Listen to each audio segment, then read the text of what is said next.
7 po sa ating mga Bibles. Matthew chapter 7. Okay.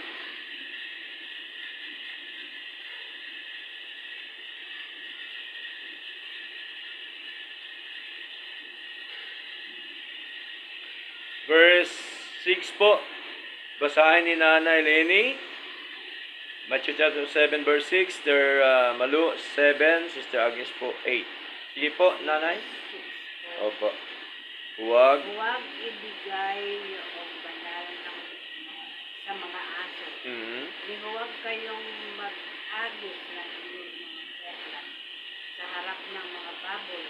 Baka yurakan nila ang mga ito sa ilalim ng kanilang mga at pagbali muli at dapain tayo. Amen. Okay, Sister Malo, 7. Humingi at ito ay maibibigay sa inyo. Humanap at kayo ay makakasumpong. Kumatok at ito ay mabubuksan sa inyo. So Agnes, Sapagkat ang bawat humihingi ay tumatanggap at ang humahanap ay nakasusumpong at ang tumutuktok ay binubuksan. Amen.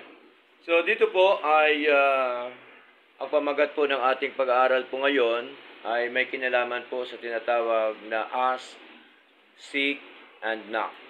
No? Pagka isama natin ang bawat puno ng kanilang word, ask pa rin po yon. No? Pag sinabing ask, humingi, ito po ay sa pagitan po ng ating mga panalangin po sa Lord, maging po sa itinuro po ng ating Panginoong Kristo during the time na kanyang tinuruan po yung mga disipulo kung paano po manalangin. Okay? Sapagkat alam po natin na ang panalangin po ay napakahalaga sa buhay ng isang mananampalataya, na ito po ay isang bahagi ng ating buhay upang tayo po ay magkaroon ng tinatawag po ng na magandang komunikasyon, no, sa ating Panginoon. Kaya ang sabi niya dito sa verse 6 ng Matthew chapter 7, sabi niya po dito, ay huwag ibigay yaong banal sa mga aso, ni huwag kayong maghagis ng inyong mga perlas sa harap ng mga baboy, baka yurakan nila ang mga ito sa ilalim ng kanilang mga paa at babaling muli at lapain kayo. So ito po ay tinutukoy po ng ating Panginoon, hindi po ito talaga literal, no? Na kung saan po literal na perlas o ito po ay literal na sinasabi po ng Panginoon. Ang tinutukoy po dito, mga kapatid, nang sabi ni Lord ay huwag ibigay yaong banal sa mga aso. Ito po yung tinatawag po na mga lingkod ng Diyos, mga mananampalataya. Ibig sabihin po, huwag po magkaroon ng compromise, no, sa mga tao pong ito, na ang mga taong ito, napakarami po, na hinalin tulad po ni Lord, no, na ito po ay mga aso, no? Alam po natin yung ugali po ng aso. Ano po ba ugali ng aso? Di po ba? Minsan, pagkasinusuka po niya, kinakain din po niya, no? Minsan, ibig sabihin po, yung mga sinasalita ng maraming tao ngayon, kanya din po yung nagagawa po, no? Ibig sabihin ay wag po nating ibigay. Ito po yung mga mananampalataya doon po sa mga tao na kung saan po ay ang kanilang pag-uugali ay ganito na sinasabi po ng Panginoon. At ang sabi po dito, ni huwag kayong maghagis ng inyong mga perlas sa harap ng mga baboy. So, ibig sabihin po, itong perlas na tinutukoy ni Lord, ito po yung Word of God. Ito po yung mga salita ng Diyos. Ito yung mga kautusan ng Diyos na huwag po natin ibigay sa baboy, sa mga taong binababoy lamang ang salita ng Diyos. Tama po? Ibig sabihin po ay kontra sila sa salita ng Diyos, ayaw nilang sa mga salita ng Panginoon. Ibig sabihin po ay ayaw nilang pangaralan ng salita ng Diyos, no? Kasi pagka ang isang tao ay hindi niya binibigyan ng pansin ng salita ng Diyos, ibig sabihin po parang binababoy na rin po niya yung salita po ng ating Panginoon. Ito po yun. Ang perlas na tinutukoy, ito po yung Word of God. ito po yung salita po ng ating Panginoon, no? Maraming tao ngayon, niyurakan lamang ang salita ng Diyos. Pag sabing niyurakan, ibig sabihin po, binabaliwala. Tama po? Ang ibig sabihin po ay kanilang kinukontra, ibig sabihin, yung mga aral po ng ating Panginoon. Kaya dito, ang sabi po dito ay sa verse 6, no? Baka yurakan nila ang mga ito sa ilalim ng kanilang mga paa at babaling muli at lapain kayo. Di po ba? Sila pa yung manlapa sa atin, sila pa yung galit. Tama po? Sila pa yung galit sa atin, sila pa po ang matapang, no? Samantalang tayo ay nangangaral lamang po ng salita po ng Diyos. Pero dito, sa verse 7, tinuruan tayo ng Lord kung paano tayo manalangin, no? Sa harapan ng ating Panginoon. Sabi po ni Lord sa verse 7, ay humingi at ito ay maibibigay sa inyo. So ano po ang ibig sabihin ni Lord na tayo humingi? Of course, tayo bilang isang mananampalataya, meron tayong kailangan, no, sa harapan ng ating Panginoon. Tama po? Tayo po bang lahat nangailangan po sa lahat ng mga bagay sa buhay po natin? Tama? Di po ba? Kaya sabi dito ni Lord ay humingi sa pagitan ng ating panalangin, no? Ibig sabihin, kasi kung ating babasahin ang chapter 6, chapter 7, tungkol po ito sa pananalangin. Kaya sabi ni Lord, humingi at ito'y maibibigay sa inyo. So, tayo, dito po nakikita ho natin na ang tao, yung anak ng Diyos, ay merong aksyon at ang gagawin naman ni Lord, anong gagawin ni Lord sa atin?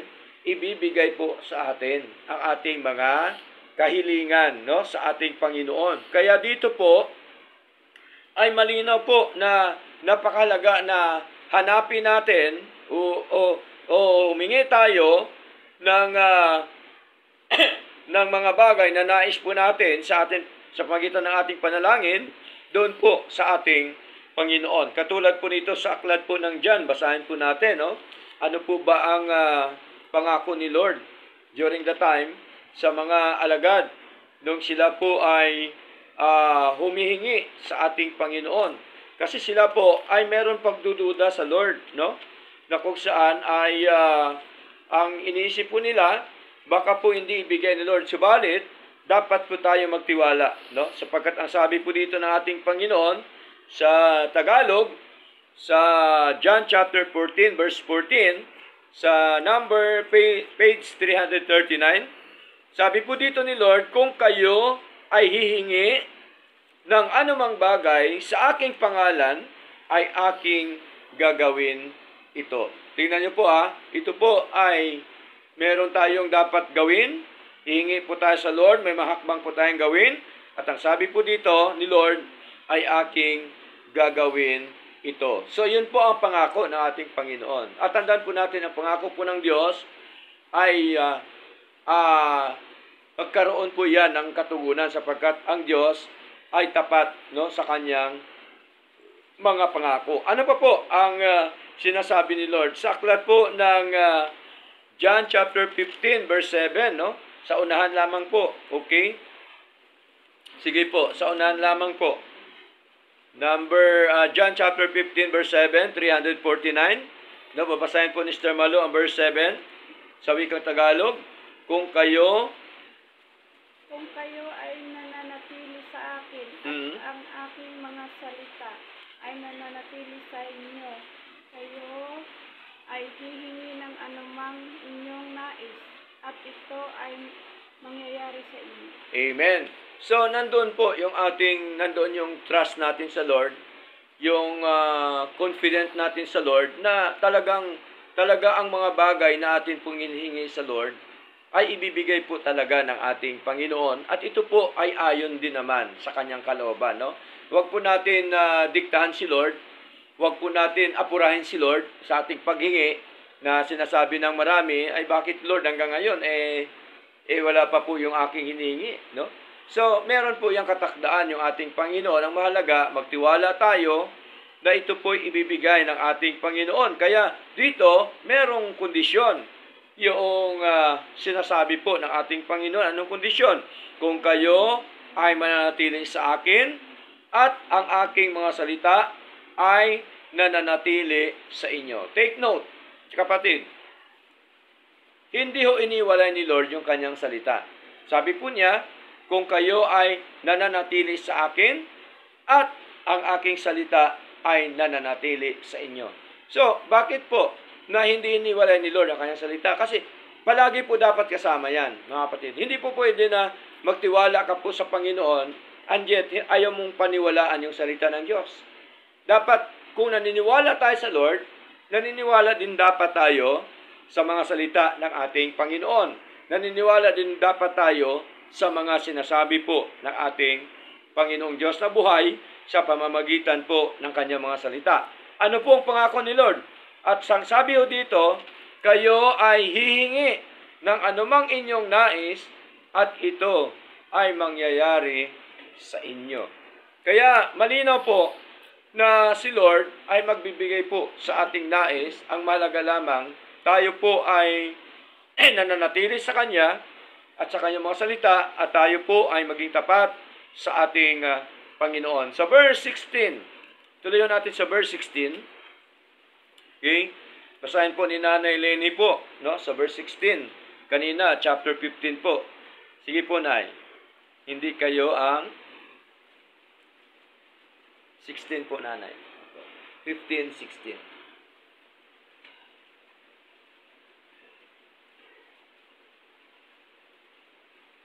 Yan po. Hindi kayo ang pumili sa akin, ngunit ako ang pumili sa inyo. Amen. At itinalaga kayo at upang ang inyong bunga ay dapat manatili, upang anuman ang hihingin ninyo sa Ama, sa aking pangalan, ay Kanya nawang ibibigay ito sa inyo. Amen. So malinaw, no? Ating Jesucristo po ang nagsalita po dito. Sabi po niya, hindi kayo ang pumili sa akin, no? Ngunit ako ang pumili sa inyo. No? Hindi naman talaga tayong pumili sa Lord, si Lord ang pumili sa atin.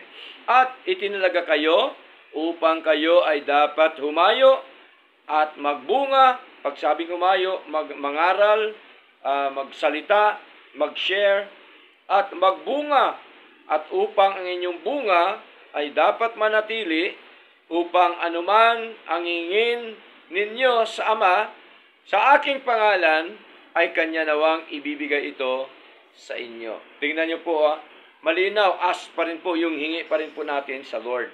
Okay?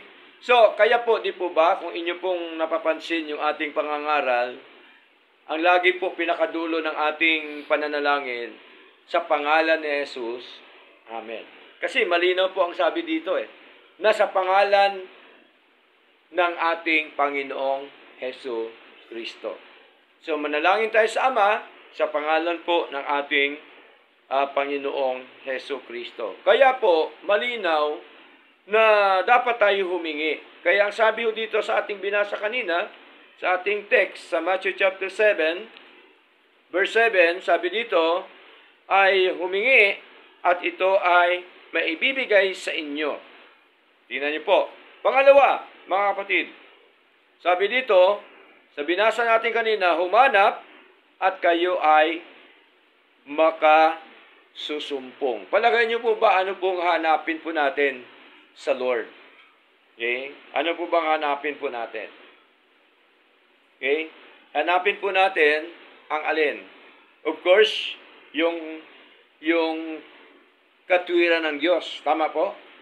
Hanapin natin sa kanyang mga salita ang kanyang katwiran, ang kanyang kalooban, no? Kaya mahalaga yung ating pag-aaral. Hinahanap po natin ang kalooban ng Diyos, ang sinasabi po ng Panginoon sa atin pong paglilingkod sa Kanya. Kaya dito po ay malinaw po na hindi lamang po tayo humingi, kundi dapat din po tayo humanap at ang sabi ni Lord, kayo ay makasusumpong. Kaya dito po sa Matthew chapter 6, no, verse 33. Atras po tayo ng konti, mga kapatid. Okay? Matthew chapter 6, no, verse 33. Okay, nandito na pala sa tabi po. Opo. 33 po. Pakibasa po, Sister Malo. Dadapot hanapin ninyong una una ang kaharian ng Diyos Amen. at ang kanyang katwiran Mm. at ang lahat ng mga bagay na ito ay maidadagdag sa inyo. Amen. Tingnan niyo po pag nagawa natin ito, blessing po talaga na ang kasunod. No, maibibigay po si Lord po sa atin. No? Ano man daw ang hingi natin, ano mang mga bagay na nais natin, ay maidagdag po sa atin. Kaya sabi ko dito, datapwat hanapin ninyo una ang kaharian ng Diyos. Pag sinabing kaharian ng Diyos, ibig sabihin, ito po yung ministry ni Lord. Ito po yung gawain ni Lord. Ito po yung sa church ng ating Panginoon. Okay? Ano pang kasunod? At ang kanyang katwiran. So ano daw hanapin natin? Okay? Ano po daw hanapin natin? Katwiran. Katwiran ng Panginoon. No, ang kanyang katwiran sa kanyang mga salita, ibig sabihin yung kanyang mga kautusan, ang kanyang mga kalooban, ang kanyang mga nais sa buhay po natin, at ang sabi po, at ang lahat ng ito, o ang lahat ng mga bagay na ito, ay maidagdagdag sa inyo. Tingnan nyo po, meron tayong kondisyon, at pangako ni Lord, na idaragdag niya ang atin pong mga hinaing, yung atin pong mga pangailangan. Kaya mahalaga po, una, gawin natin yung kalooban po ni Lord. No? Ito pong kalooban ni Lord, isa po ito sa kalooban po ng ating Panginoon, yung atin pong Bible study, no? Yung ating pag-aralan, yung ating fellowship, yung ating pagtitipon, para po mabigyan ng kalwatian po yung ating Panginoon. Tayo naman po, ano po ang magiging benepisyo po natin sa ating pagtitipon po ito? Palagay niyo po. Okay? Unahin natin si nanay, ano po ang ating maging benepisyo nanay sa ating pag-aaral na ito? Okay? No, marami tayong benepisyo dito. No, sa ating pag-aaral, sa ating ginagawang Bible study. Sister Malo, anong mga benepisyo po natin? Sabi ko po, marami pong natutunan. Maraming natutunan. Opo, maraming natutunan sa mga salita po ng Diyos. So, yun ang ating benepisyo sa Lord. No?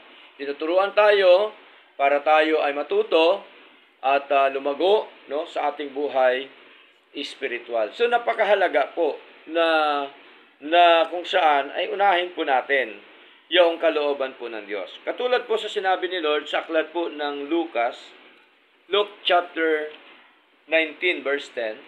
Sabi po dito, no? Basahin ko po sa inyo ang aklat po ng Luke, okay? Chapter 19 verse 10.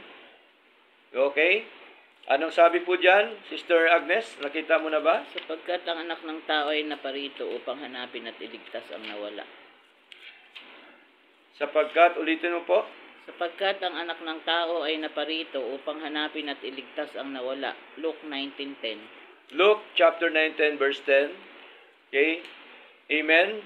Tama po 'yon ang sinabi po ng ating Panginoon, sapagkat ang anak ng tao ay dumating upang hanapin at iligtas yaong nawala. Ibig sabihin po, ito po yung mga nawala, ito po yung Lihis ng landas. mga nalihis ng landas, mga nawala sa paglilingkod, ay hinahanap po yan ni Lord, no? Para iligtas. Saan iligtas? Sa mga maling aral, no? Mga maling pamumuhay, mga maling ginagawa, Tupang no? ligaw. Mga ligaw po yan na tupa na wala po sa gawain ng Panginoon, no? Dinadala po yan ni Lord. Okay? Kaya siya nangangaral para po ay hindi lamang po tayo iligtas eternal, kundi iligtas din po tayo temporal sa mundo po ito na ating ginagalawan. So, tayo po, hinahanap tayo ni Lord. Of course, dapat hanapin din po natin ang katwiran at ang kalooban po ng ating Panginoon. Kasi ang paglilingkod sa Lord ay vice versa po yon. Kung paano tayo inibig ng Diyos, tayo din dapat ay iibig sa Diyos. Hindi po pwede si Lord lang siyang ibig sa atin. Andyan ang tao, hindi ibig sa Kanya. Hindi po pwedeng ganon. No? Tama po? No? Ganon din po. Ay si Lord ang siyang nagligtas sa atin. Nung tayo niligtas naman ni Lord, tayo maglingkod sa Lord. Di po ba? So, pares lang po yun. Ibig sabihin, meron magandang interaction sa buhay sapagkat ito po ang ginawa ng ating Panginoon, yung ginawa ni Lord sa atin, genuine na paggawa po, no? Ng upagligtas po sa atin ng ating Panginoon doon sa krus ng Kalbaryo, and then ang sabi ho niya, hahanapin niya mga nangawala sapagkat napakaraming tupa talaga ngayon na nangawala, yung mga ligtas na nangawala na ng landas, no? Sa paglilingkod po sa Lord. Okay? Yun pong tinatawag na mga tupang ligaw, no? Maraming tupa sa iba't ibang lugar, iba't ibang dako, pero mga ligaw po sila. Kaya sabi ni Lord, ay liligtas ko sila, at ang sabi po ng John chapter 10, ay dadalhin ko sila sa aking kulungan. Ibig sabihin sa church. Okay? Now, ano pa po ang sabi dito sa ating binasa kanina, sa verse 7, hindi lamang po tayo humingi, hindi lang po tayo maghanap ng katwiran, ng kalooban ng Diyos. Okay? Ano pa? Ano sabi po dito? Ay kumatok at ito ay mabubuksan sa inyo. Okay? Kumatok. Ibig sabihin po ay sa ating pangitan ng ating panalangin, lagi tayo kumakatok doon sa ating Panginoon ng ating pong panalangin ay nawa ay diringgin po, no, ng ating Panginoong Diyos na buhay. Kaya dito, ano po pagsabi dito, ituloy ho natin, mga kapatid, sa sinasabi po ng ating Panginoon sa verse 8 na napakahalaga na pagkatayo po ay humingi, si Lord po ang siyang nagbibigay. Sa verse 8, ano sabi? Sapagkat ang bawat isa na humihi ay nakatanggap. No? Talaga hong hindi ho tanggap para kamaligtas, kundi nakakatanggap ng mga bagay na atin pong hinihingi sa ating Panginoon. Okay? Ano po bang ating mga hiningi sa Lord? Of course, marami tayong hiningi, no? Hiningi natin ang mga bagay na spiritual para tayo lumago. Tama po? Hiningi natin na maproteksyonan ang buhay po natin, na haba buhay natin. Hiningi natin sa Lord na maproteksyonan natin sa buhay. Hiningi natin sa Panginoon na tayo po ay magpatuloy sa Lord, maging matatag, maging masigla, okay, sa ating paglilingkod sa Lord, at humingi tayo sa Lord na tayo po ay pagpalain ni Lord at pagkaluban ni Lord ng mga bagay na mga pangailangan po natin. So ano pa po, mga kapatid, tuloy natin. At siya na naghahanap ay nakasumpong. So makakasumpong tayo ng katwiran ni Lord, nakasumpong tayo sa mga salita ng Panginoon, nakakasumpong tayo sa mga kalooban ng ating Panginoon sa buhay po natin. Ang mahalaga lamang po, tayo po ay magpatuloy, maging matyaga, maging masipag, at patuloy nating gawin ang nais po ng Panginoon na magbasa ng kanyang mga salita, manalangin, at dumalo sa gawain po ng ating Panginoon. Ano pa po sabi? At sa kanya na kumakatok, ito ay mabubuksan. So, ibig sabihin po, pagka binuksan natin ang ating puso sa Lord, mga kapatid, at si Lord ay gustong tayo ay makasama, ibig sabihin po ito ay ang ating pong fellowship sa ating Panginoon, no? Ibig sabihin yung fellowship, no? Kasi ang sabi dito sa Revelation, basahin po natin chapter 3, no? Revelation chapter 3, hindi po ito tungkol sa kaligtasan eternal, no? Ito po ay tungkol po sa fellowship po ito na gusto ni Lord ay makipellowship tayo sa Kanya, no? Makahalubilo tayo ni Lord, no? Sa pamagitan po ng ganitong klaseng kaparaanan ng fellowship, no? Okay? Sa Revelation chapter 3, verse 14, mga kapatid, okay? Anong sabi dito sa verse 14? No, tungkol po sa church ng Laodicea, no? In-address po ni Lord ito. Sabi dito sa wikang Tagalog, at sa anghel na iglesia ng mga taga Laodicea ay isulat, ang mga bagay na ito ay sinasabi ng Amen. Ang matapat at totoong saksi, ang pasimula ng paglikha ng Diyos. Verse 15, nalalaman ko ang iyong mga gawa, sabi niya sa church ng Laodicea, na ikaw ay hindi malamig ni mainit. No? Ibig sabihin po, hindi naman siya malamig sa Lord, hindi naman siya mainit sa Lord. No? ninanais ko na ikaw sana ay malamig o mainit, kaya nga, dahil ikaw ay maligamgam, no? Siyempre, pag malamig at mainit, maligamgam ang labas mo, no? At hindi malamig ni mainit, ay isusuka kita mula sa aking bibig, no? Inalintulad din po niya yung pag-inom ng tubig, no? Malamig at saka mainit. Verse 17, sapagkat sinasabi mo, ako ay mayaman. Nakukunwari kasi ang church ng Laodicea, siya po'y mayaman, no? Pag sinabing church, yung mga kapatiran po sa loob ng church. At sumagana sa mga pag-aari at walang pangailangan sa anumang bagay. So ito kasi ang problema sa kanila, na sila po ay nagkukunwari, mga kapatid, no? Na sila daw ay mayaman, sila daw ay sagana ng mga pag-aari, at ang sabi ho dito, wala daw silang pangailangan ng anumang mga bagay. Pwede ba yung ganon, mga kapatid? Di po ba tayong lahat may mga pangailangan po? Amen po sa Lord. At hindi nalalaman na ikaw ay sawimpalad at kahabag-habag at mahirap at bulag at hubad. Tingnan niyo po no? Siya pala ay mahirap at siya pala ay sawimpalad. At sa harapan ng Diyos, siya po'y kahabag-habag, no? At bulag. Ibig sabihin, bulag sa katotohanan, no? Bulag tungkol sa kalooban ni Lord. At hubad pa po siya. Ibig sabihin po, ay pag sinabi pong hubad po, mga kapatid, ibig sabihin po, ay hindi po niya kailangan na magkaroon ng tinatawag po na damit ng mga salita ng Diyos. Hindi niya kailangan ng masuotan siya ng mga katuwiran ng ating Panginoon. Okay? Hubad siya sa mga aral po ng Panginoon. Wala po siya, ibig sabihin, mga kapatid. Verse 18, ipinapayo ko sa iyo na bumili sa akin ng gintong sinubok sa apoy, upang ikaw nawa ay maging mayaman, at puting kasuutan, upang ikaw ay nawa madamitan, at upang ang kahiyan ng iyong kahubaran ay huwag mahayag.